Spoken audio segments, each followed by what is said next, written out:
அஷ்டலட்சுமியும் நம் வீட்டில் தங்க என்ன தேவை? போஜராஜன் என்ற அரசன் தன் நாட்டையும் நாட்டு மக்களையும் பசி பஞ்சமின்றி பாதுகாப்போடு அரசாட்சி செய்து வந்தான். அதனால் அஷ்டலக்ஷ்மிகளும் போஜராஜனின் அரண்மனையில் நித்திய வாசம் செய்து வந்தனர்.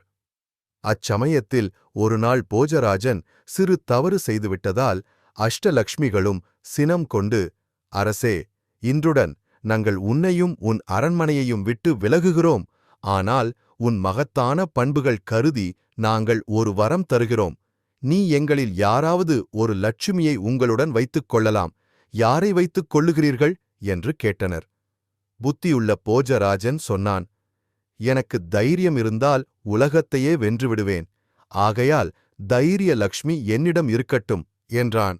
இதைக் கேட்ட அஷ்டலக்ஷ்மிகளும், தைரியலக்ஷ்மி இருக்குமிடத்தில் அஷ்டலக்ஷ்மிகளும் வாசம் செய்வோம்